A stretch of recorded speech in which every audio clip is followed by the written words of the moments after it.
Battery Bill. Battery Bill.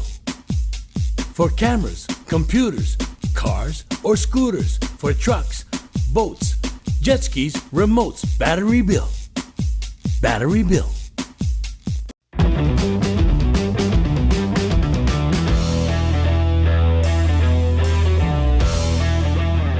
All right, how's it going, everybody? We welcome you to another edition of Hawaii Football Now. This is episode 53. Jordan Helle, Hunter Hughes back with you.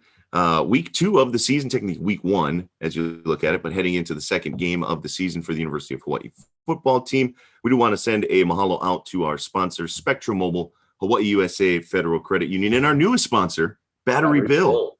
One of the OGs. We are stoked to have Battery Bill on board, but we do record this Tuesday at about 7:15 Hawaii time in the morning.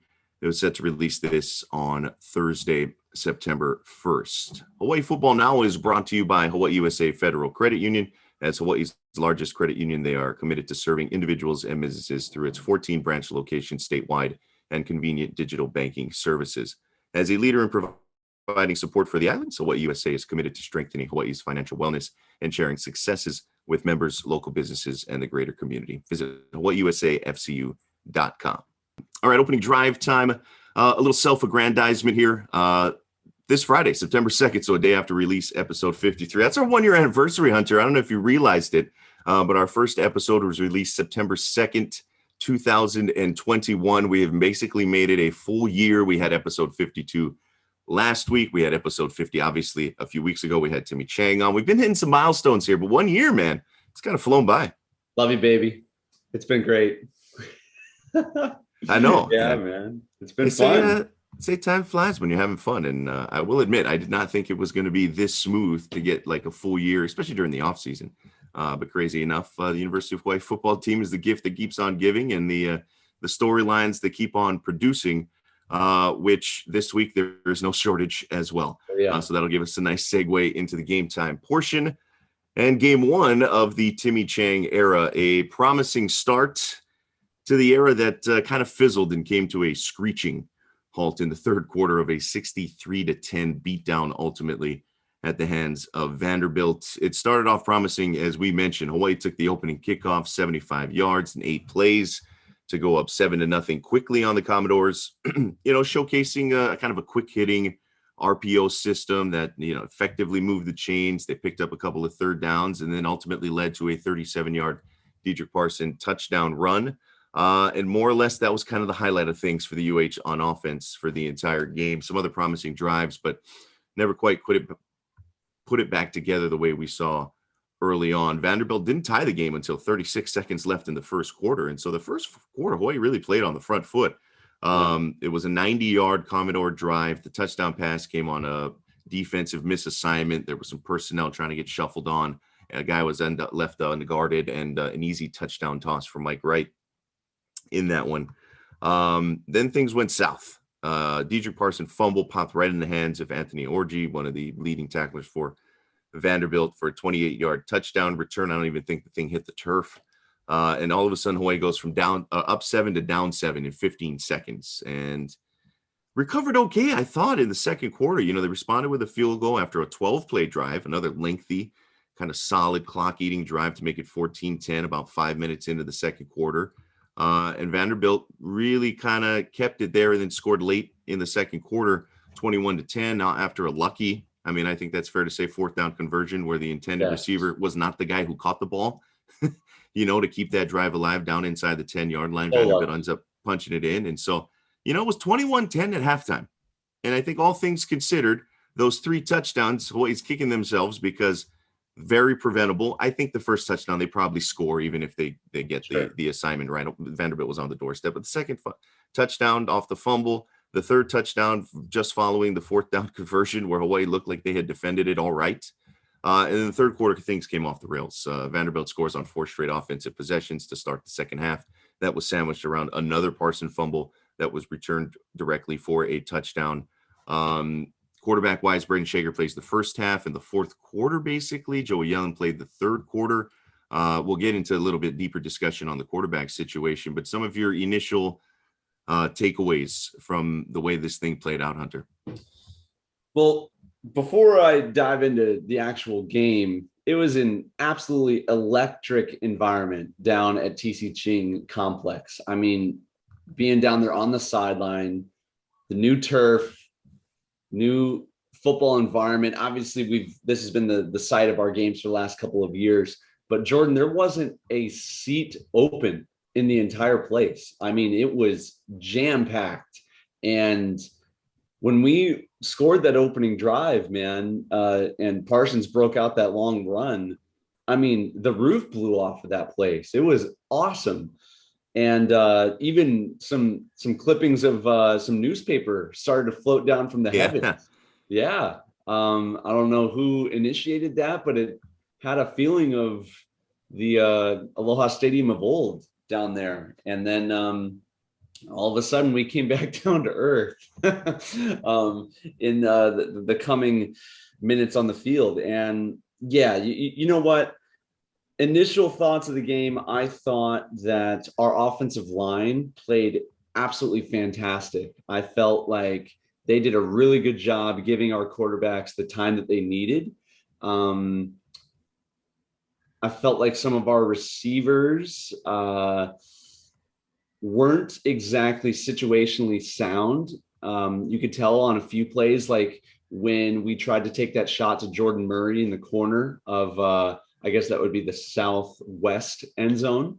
I think that was in either the first quarter or the second quarter. It was one of our initial shots. Atimalala brought his cornerback, I should say, right up next to him.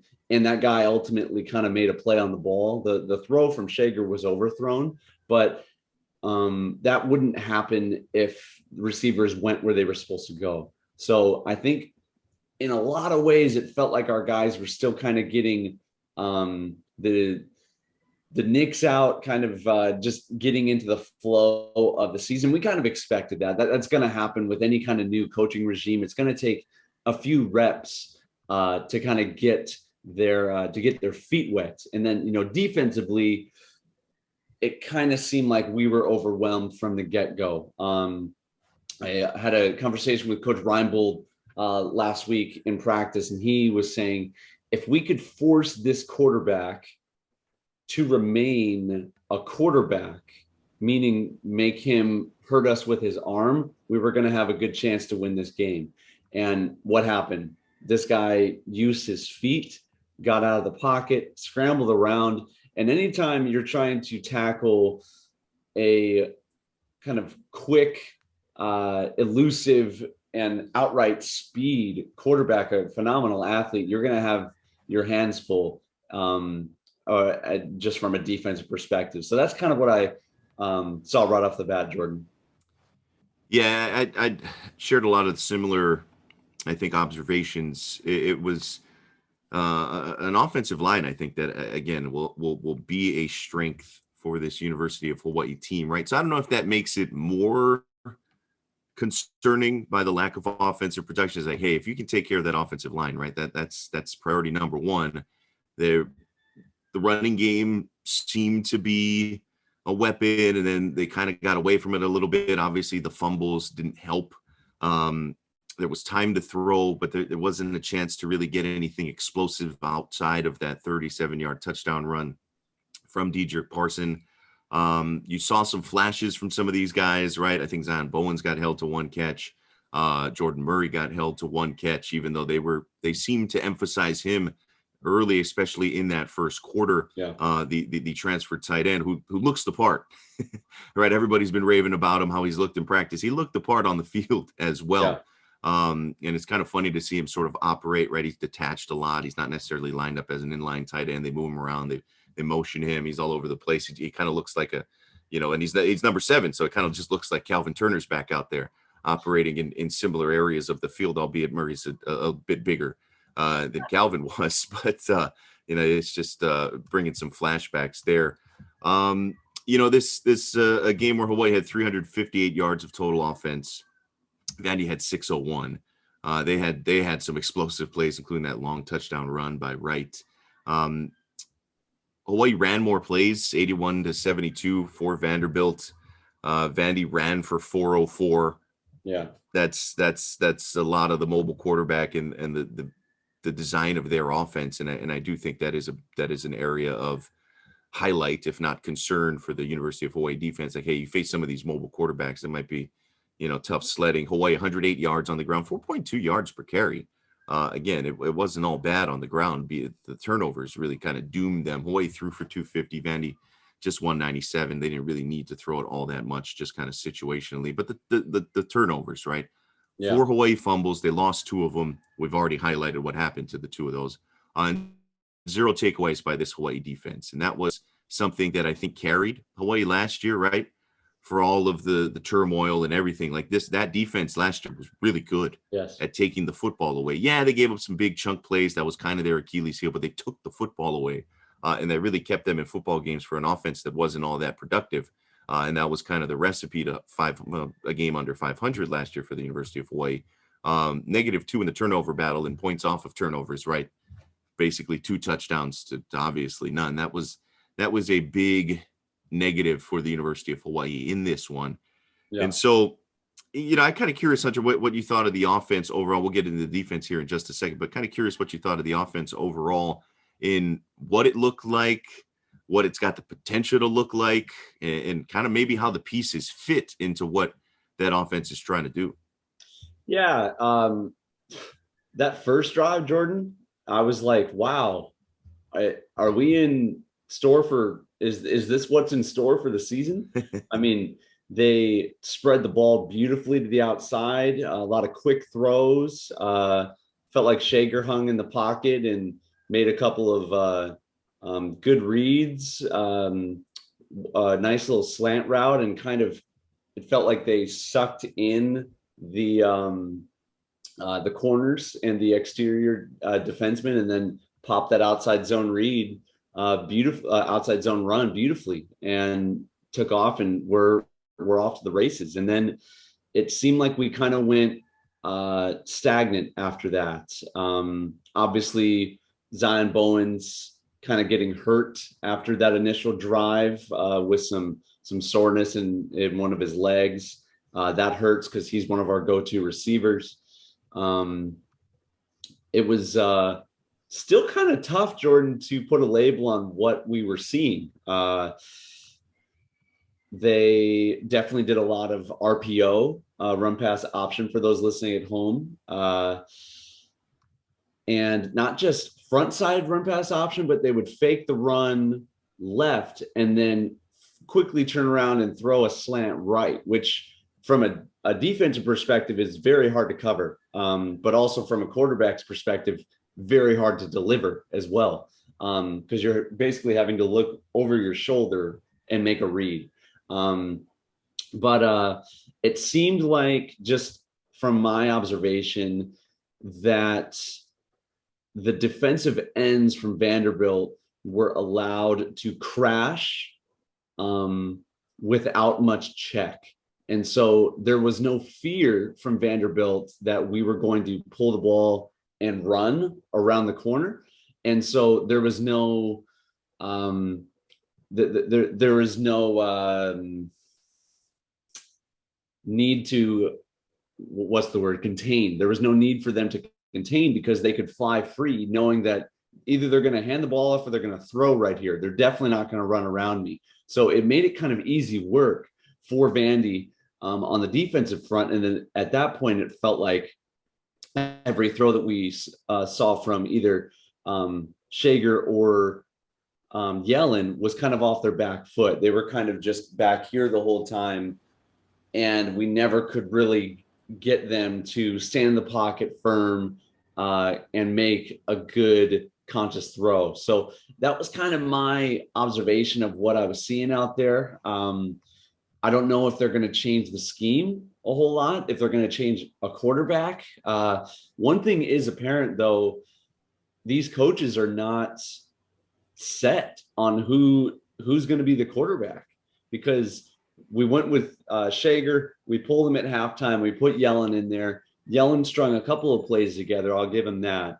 But then the wheels quickly fell off in his second or third possessions. And then we jumped back into Shager at the end of kind of the fourth quarter right there. So I wish I had a little bit more, concrete things to talk about Jordan, but it kind of seemed a little all over the place.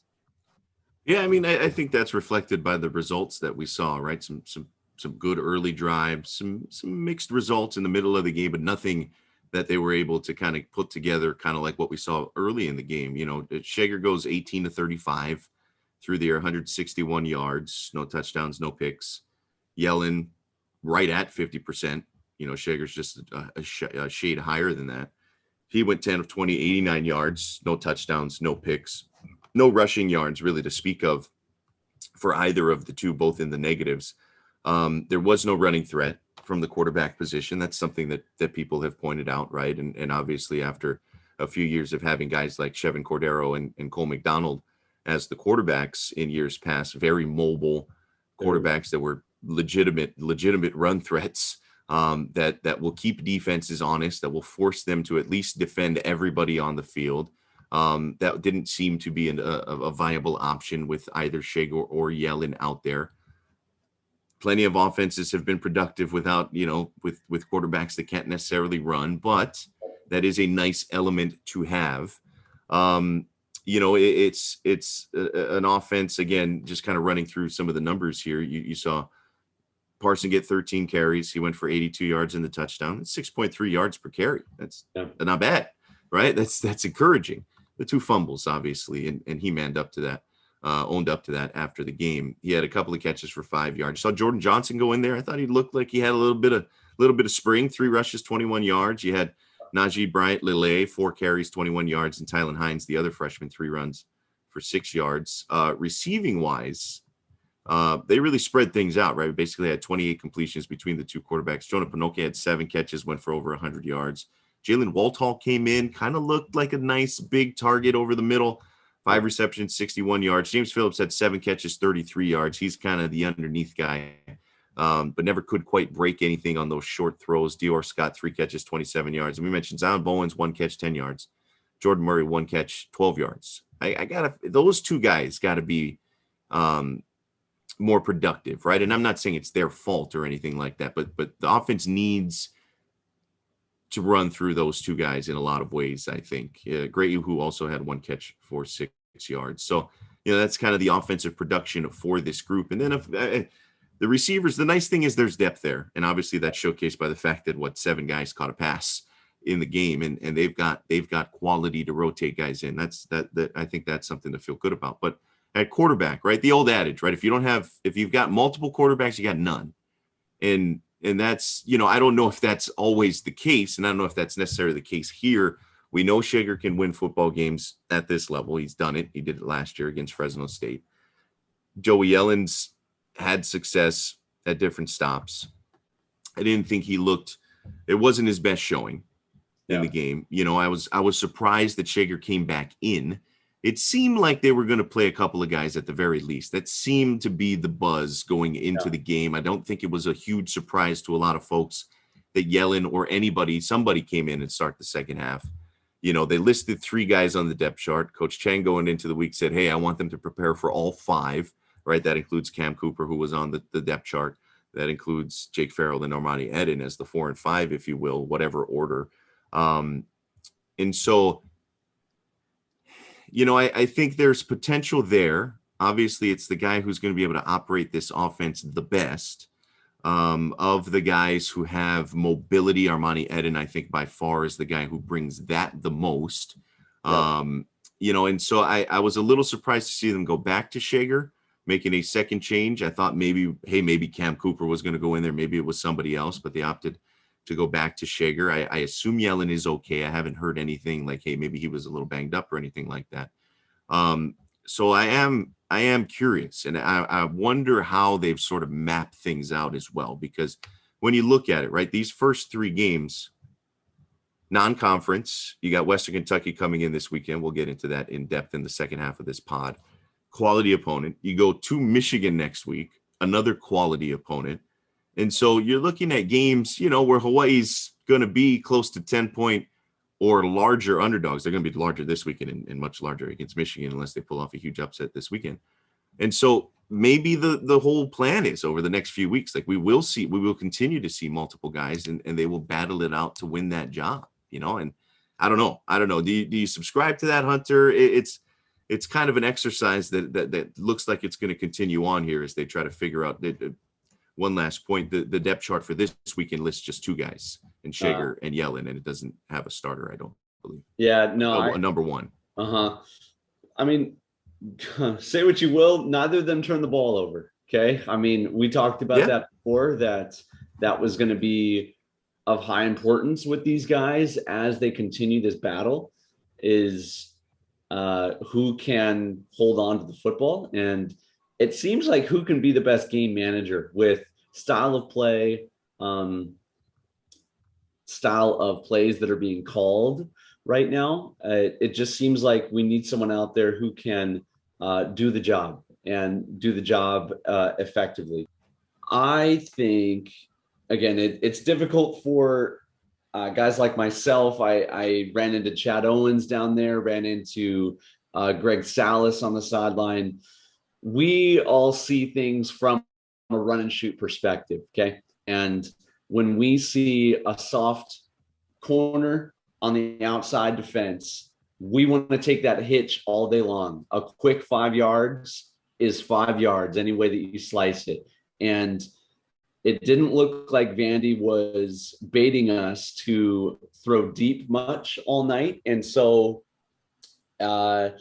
I really liked what we did in our first possession with kind of spreading the ball out, getting it out of our hands quickly, settling for quick but sure catches on the outside. And then I didn't see much of that later in the game. It kind of seemed like our strategy kind of shifted into more of an RPO sort of a style, which is fine. We had Coach Shoemaker on the podcast. That guy has a phenomenal football mind. I'm confident that he knows what he's doing right there. And so I just think whoever's going to play quarterback needs to, in some ways, kind of what Coach Timmy said. We just got to be better. I felt like they had enough time in the pocket to make sure throws. At the Division I level, that's all that you really want or expect to have. I felt like the O-line did great there to give us a chance to win. One thing, though, Jordan, I'd like to touch on is, personnel issues were kind of apparent with a few groups where guys weren't maybe on the field at the right time when they needed to. I know it caused for us to call timeout in maybe not the best times, or I think it definitely cost us that one touchdown where the guy was wide open in the end zone. That needs to get ironed out because that is communication between coaches and players. And it wasn't just defense, it was also special teams and a few different personnel. And so from a operation standpoint, that must be tightened in order for us to be a winning football team. Yeah, I'm with you there. It looked like a team that was playing their first game, right? In a lot of ways, there was a lot of that. And so I think, touching on the defense a little bit here, this defense that didn't have their best day. And we were curious to see how this kind of looked out with Coach Yoro taking over. Just a tremendous amount of turnover, right? So many new guys, new positions. There didn't seem to be, at least as of yet, that one guy who's going to, the Darius Muasau type that's just going to get you 10 tackles a game. The leading tackler, Verdell Edwards, defensive back, Leonard Lee, a defensive back with 6 tackles each. Isaiah Tufanga did have 5 tackles, Panevihi 4. Those are basically your 2 linebackers in this setup. Peter Manuma had 3 tackles and the forced fumble. They did not force a turnover, and they did not have a single tackle for loss behind the line of scrimmage. And that's tough, right? They tried to rip that ball out, I believe it was in the third quarter, but Vandy ended up coming up with it. Yeah. It was, no turnovers, no tackles for loss. I mean, that's tough when every single play is gaining yards for Vanderbilt. You're never putting them behind the chains. And it's tough sledding. And so I kind of curious your thoughts on the defense here, Hunter. You know, we saw a few of those, the touchdown where they were struggling to kind of get the personnel going. You know, the lack of takeaways, which is, you know, kind of the name of the game, especially in today's college football where offenses are just flying all over the place. You know, and a group that struggled with the mobile quarterback. And look, not everybody's going to have that type of quarterback every week. And it's a bit more of a pocket passer that they'll face this week with Western Kentucky. But some of your thoughts generally on the defensive effort we saw. Yeah, I thought that we were asked to make a lot of tackles in the open, primarily on that quarterback, and he exposed us. Not just with his outright speed and athleticism, but our inability to tackle in space, which is one of the hardest things to do. Let me just put that out there. The advantage is almost always in the offense's hands when the defense is required to make an open field tackle, because there's just so many places for the other guy to run. But without naming names, it felt like a few guys were kind of exposed out there. I did not feel like we did a great job containing.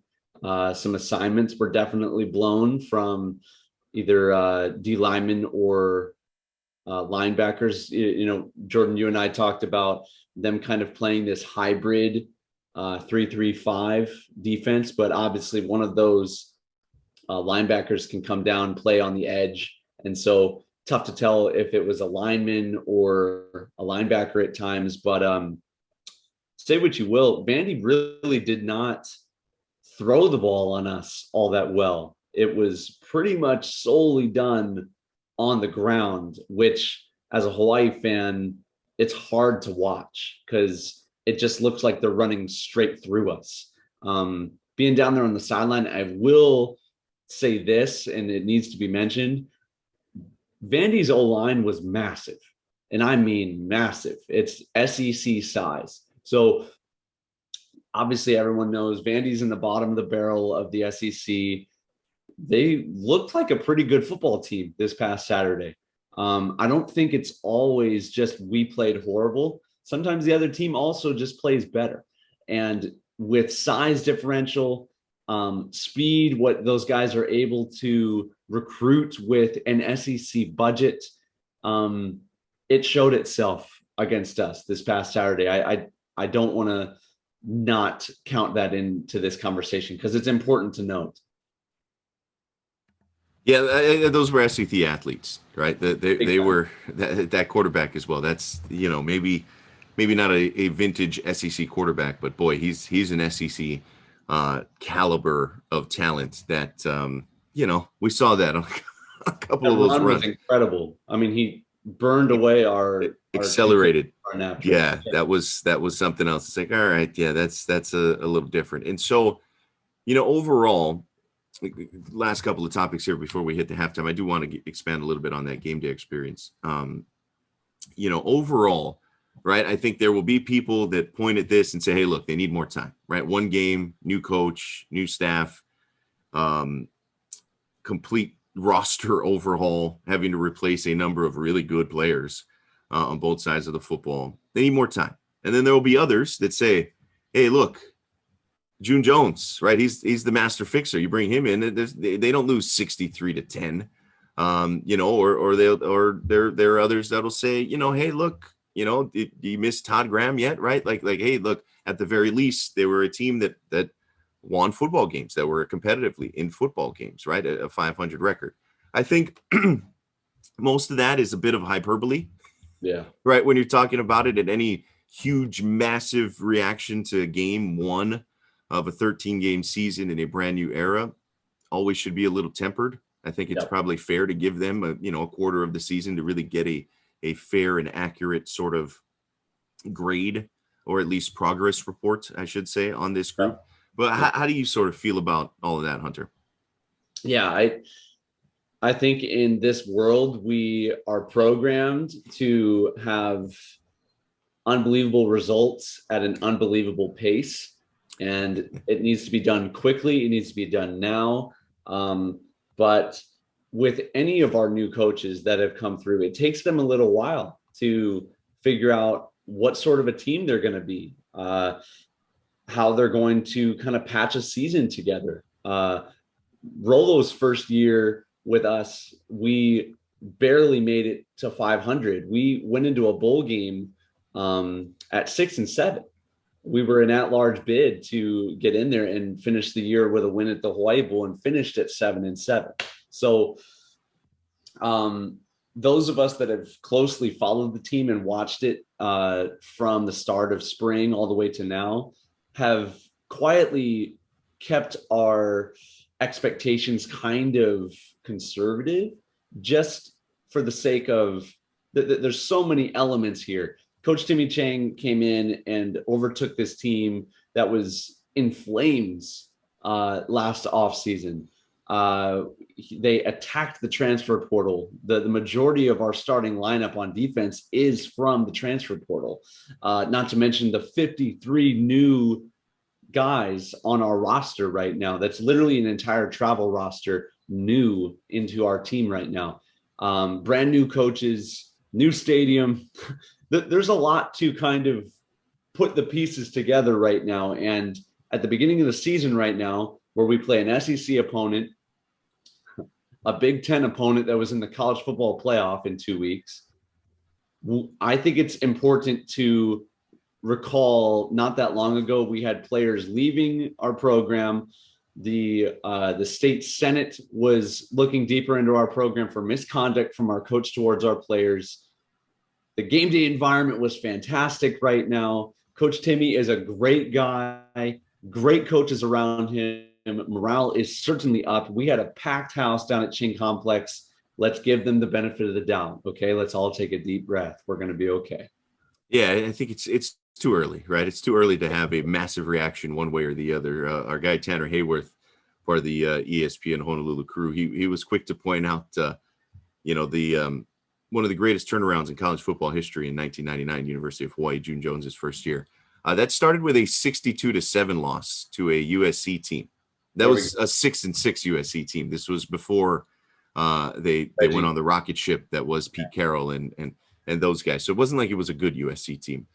So it's a good perspective. And I think to a man, again, the players owned up to it after the game. Timmy Chang, I think, talked about it, right? In his post-game presser, he said, quote, we've just got to get better. The film showed we've got to get better in the simple things we do, the fundamentals, leverage, how we attack, taking care of the football, tackling, blocking, being physical. That's what we're trying to get better at. Yeah, that's kind of the fundamentals of football. And so they were very pragmatic about it. And I think it is fair to assess as such, especially when you look at it, it's like, okay, what's the talent level look like and how does that sort of match up against the opponents here? All right, one quick one before we head out into the halftime here, Hunter. You talked a bit about the game day experience. I think a lot of people had, a blast going to it.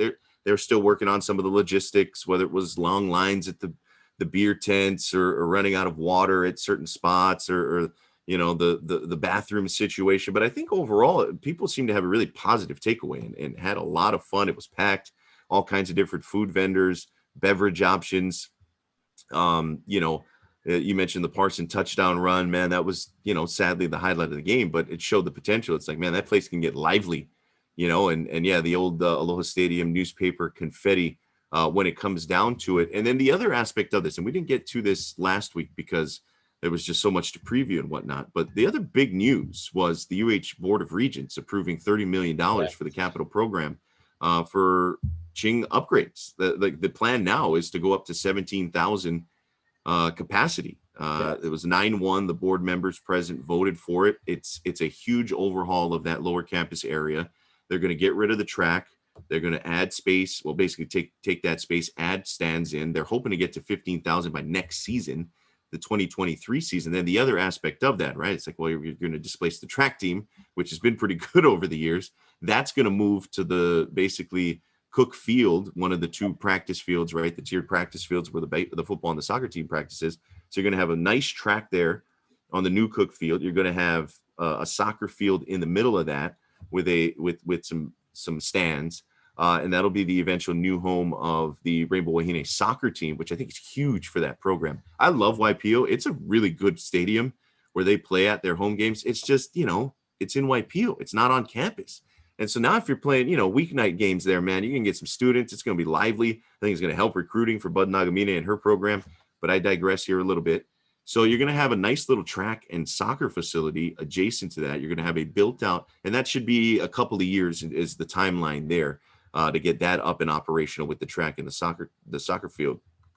And 17,000 should be down the pipeline for the University of Hawaii football team. Again, they're hoping to get to 15 by next year. It includes installing a 75-foot video screen that's going to come over from Aloha Stadium. And so it's kind of interesting because you juxtapose that with, hey, the state's moving forward on their $400 million appropriation for the new Aloha Stadium. And so the Board of Regents kind of interestingly saw that and still decided, hey, look, we need to take matters into our own hands. So this could get kind of interesting. The timelines, we all know how these projects go. But I think Saturday was a showcase of the potential of that on-campus stadium. You double that capacity, things get a little different, a lot more people in there, a lot louder, even better home field advantage perhaps. But all that considered, Hunter, what did you think of how things kind of played out on Saturday, and now the fact that the Board of Regents is saying, yeah, we're going up to 17? Well, it was an absolutely fantastic game day environment. We knew that it was going to be after what we saw with the spring game. It was a party down there, man. And the fact that the Board of Regents has approved to build more at Ching just shows that they're actually listening to what the public wants and what the students want, what the players and the coaches want to see happen. We want to keep the party on campus. One little quick note about the women's track situation. This isn't just a duct taped solution, for what they need or, what could happen here. What people may or may not know is actually the women's track team kind of shares that grass facility with the women's soccer team already. That's where the shot put and the discus kind of pit is down there. And they even have a long jump sand pit in the far corner of that field as well. So it almost naturally feels like they share that facility anyway. Let's make this thing official and put some stands there for women's soccer. I mean, I don't know of really any women's soccer players that would be opposed to having their games on campus as well. It's just a better environment for everybody. It seems like a win across the board, Jordan. And kind of going back to Saturday, I counted, I think, 10 food trucks or something along those lines. No, it was a stand or something of that nature. Plenty of options for people. It's a completely different game day environment where the fans can walk onto the track, literally right up to kind of the security line right next to our sideline, and be within 10-foot, proximity to the players that they're rooting for. It's as intimate as an environment that you could possibly get. It was both a good thing and maybe not such a good thing. You have the occasional uncle down there yelling in a player's ear, which did happen also at Aloha Stadium. You could come right down and yell at somebody if you wanted to. But I mean, from my perspective, it was fantastic. I will say, with it being a nationally televised game, some people complained that the sun was a little intense. And as the resident Howley down there, did get my fair share of rays with a 4:30 start time. That sun was beating down on us pretty heavy. And the majority of the seating is kind of on that north sideline, which the sun is right there and kind of beaming off of the turf as well. One also note, I love that they gave seats to the band, Jordan. That was an issue kind of from the start of this whole TC Ching experiment, was where do we put the band? They kind of split up the west end zone seating section between half of it will go to the student section, and then the other half will be for the band. They're an important part of the game. We need them there, and they deserve to be able to see the game as well, because they're part of what makes a UH game day special. So without getting too much further into it, if you haven't been down to a game yet, come check it out. It's a phenomenal environment, so much fun down there. You can holler at me. Many of our listeners did. So good to see you guys. And yeah, Jordan, we want you to come out and see it too. Yeah, no, it's gonna be a lot of fun, and I hope people are still on board. You know, you don't want them to get scared off by just one loss, even in the fashion that it was. All right, we'll get you a preview of that Western Kentucky game coming up here on the other side of our quick halftime break. This is Hawaii Football Now, episode 53. This is Hawaii Football Now from ESPN Honolulu. All right, second halftime here on episode 53, Hawaii Football Now. Jordan Hunter back with you. We got Western Kentucky coming to town this Saturday. Hilltoppers 9-5 last year. We mentioned really good team, lost in the Conference USA championship game to Texas San Antonio, ended up winning the Boca Raton Bowl against App State. Picked to finish third this year in Conference USA behind UTSA and UAB. Their head coach, Tyson Hilton, a familiar name, I think, to some longtime University of Hawaii fans. He was a GA at the University of Hawaii in 2000, and then became the special teams coordinator for 3 years from 2001 to 2003 under June Jones. Of course, overlapping with Timmy, right? He was there during a lot of the really successful years with Rolo and Timmy as the quarterbacks of this program. Currently, again, as we record this Tuesday morning, Western Kentucky 16-point favorites. So Hawaii's plus 16 on the line. This is the first ever meeting between Hawaii and Western Kentucky. So second straight week that Hawaii will play opponent. They've never met before. Last week, Western Kentucky, not a huge resounding result. They did pick up the win against FCS Austin P. They were actually tied. They were up just 1 point at halftime against Austin P, up 1 point after 3 quarters. They end up winning it 38-27. It was a one-score game up until about 4 minutes left in the ball game when they led it 35-27, got a late field goal to ice it out. Austin Reed is the quarterback there, right? You remember Bailey Zappi, who had an outstanding career, really kind of lit the record books on fire there at Western Kentucky. He's draft pick of the Patriots this past season. They were looking to replace him. We thought it was going to be Jared Dagey, who was the transfer from West Virginia, threw it all over the place in Morgantown. We thought he was going to be the guy. Instead, it's another transfer. Dagey leaves to go to Troy. Maybe the writing was on the wall because Austin Reed wins the job. He transferred from West Florida, Division II school. He actually led the Argos to a Division II national championship in 2019. This guy can spin it. He went 19 of 33, 276 yards. Not bad, but he did throw 4 touchdowns, 1 pick in the win against Austin P. Davion Irvin Poindexter, who's an Indiana transfer. A lot of transfers on this team. That'll be kind of a theme as we go throughout. Their main running back got 15 carries, only 48 yards. You could also see Jakari Moses and Kai Robichaux get a fair share of carries as well. But it's a team that likes to throw the football under Tyson Hilton. Dawood Davis is one of the guys to keep your eye on at receiver, 6'2", 195 pounds, second year at Western Kentucky after transferring from Oregon. So that's his pedigree. You got Malachi Corley out there, 5'11", 210, kind of a stocky guy, dangerous target. They combined for 11 catches, over 100 yards, and all 4 of the touchdowns. Corley actually had 3 of the touchdowns on 61 yards receiving. Akron transfer, Michael Matheson, also a really dangerous playmaker, about 5'10", 180. Austin P, good program, I will say. They were ranked for part of the year last year in the FCS. Kind of a contender always in the Ohio Valley Conference. Jaquez Evans, their sophomore linebacker, is kind of their guy on defense. And so, look, this is another tough test for the University of Hawaii. It's not an easy non-conference, right? It was 2-10 Vanderbilt coming in, but Commodores were actually closed as about 9.5-point favorites. You're looking at a double-digit line this week. Hawaii 16-point dogs. It'll probably hover somewhere around there by the time they kick things off on Saturday. And so, look, they're based on week 0 and the outcomes there. I think this is another stiff test for Hawaii, a week before they got to head over to the Big House. Yeah, it's going to be a completely different game from a fan's perspective.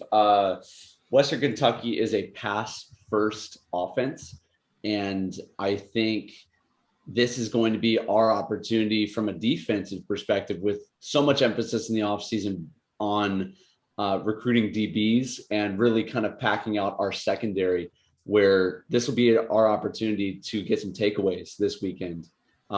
Very tough whenever you're playing a team that's bigger than you to force fumbles, just because it's a little bit more sure-handed for the other team to not give the ball up. I think this is our opportunity from a defensive perspective to kind of make a statement and make up for no turnovers in the first game. And then, we've talked about it for the last couple of weeks, Jordan. This is a test for us as an offense of, are we going to be dialed and can we put some points on the board? Because I don't think 10 points is going to get it done against Western Kentucky. We're going to need to probably be in the 30s, if not more so. And that's kind of my read on what I expect of what this Saturday needs to happen for us to come away with the W.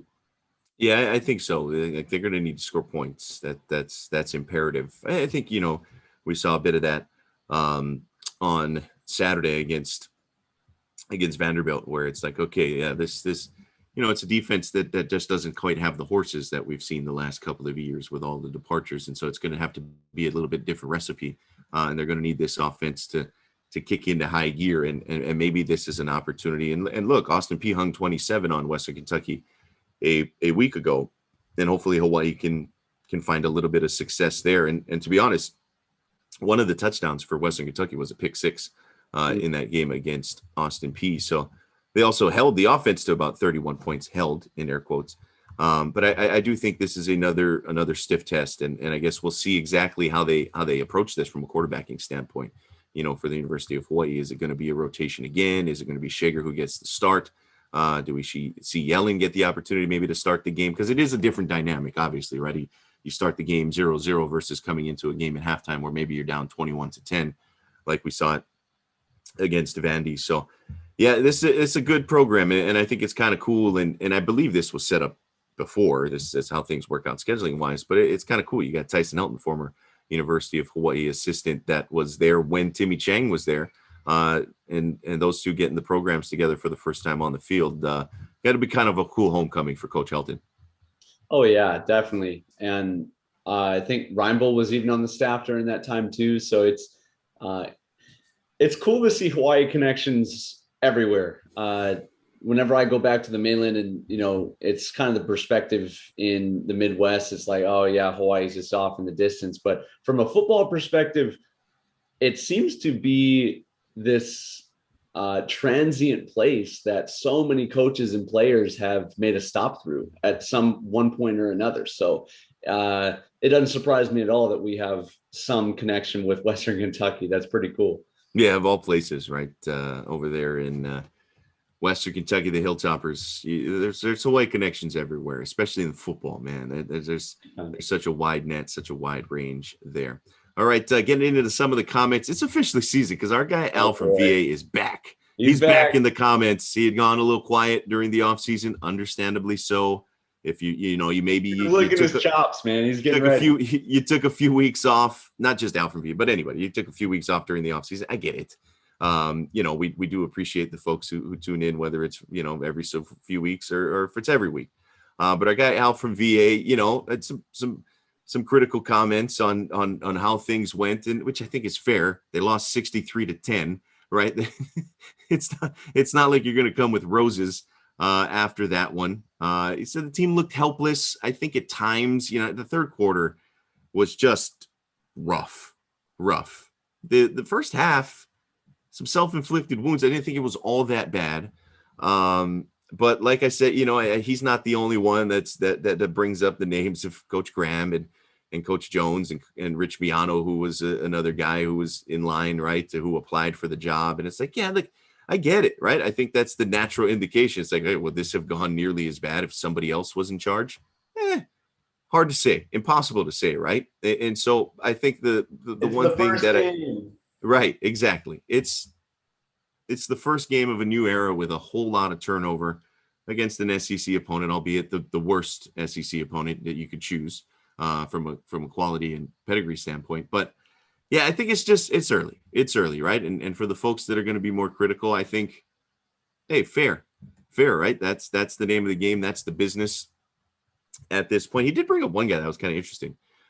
He mentioned Kwali Nishigai, he mentioned Wyndon Holy, who's the number 2 at that spot behind Jonah Kahavai Welch as kind of that hybrid guy, right? Linebacker, outside linebacker, defensive end. But Kwali Nishigai, who had, shown some flashes in years past, but we haven't really seen him.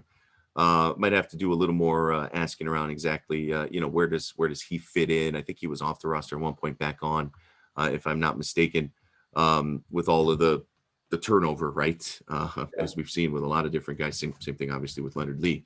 But yeah, I'm not sure. I think he's actually hurt right now. Yeah, is that what it is? Okay. Yeah, so I saw him a few times on the sideline. Didn't mean to interject, but No. yeah, he was in warm-ups pretty much the whole time while he was on the sideline with some shades on. So I think he's nursing an injury right now. Yeah, he'd be a nice addition, I think, with his ability to work in that slot to, these quick RPO slants and things like that. So it could be interesting. Our guy John also jumping back on the comment train, kind of similar observations, right? They started strong, and then, as he pointed out, a lot of those holes that we're plugging in with transfers or different guys, got exposed a little bit. Yeah, I think some of these guys getting their first experience out there, it's going to be tough. He says 2 wins as the expectation.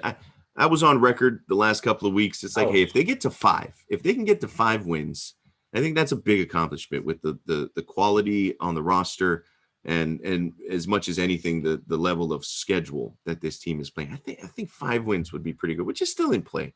They got 12 more to go here. Yeah, I think it's a year where we focus on conference and see how we shake up against other Mountain West schools.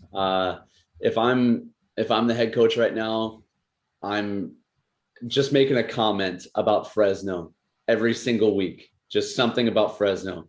Even though they might be a great team, the season doesn't have to be a wash if we only win 2 or 3 games and still beat Fresno. So I would be kind of circling that as a priority, something to emphasize. And it's anytime you play a huge non-conference team like an SEC opponent, obviously we play the Big House in a few weeks.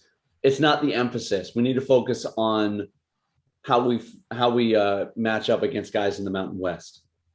Yeah, I'm with you there. I think that'll be the big gauge. And that's why I think, hey, maybe the plan is and how they map out the whole quarterback competition. It might not just be a camp, a week 1 type of thing. I think, with these 4 loaded non-conference games before the start of the Mountain West slate, I think we could see a little bit of that. So going to be interesting to see. Again, Western Kentucky coming up this Saturday. Of course, you can catch all the action on ESPN Honolulu.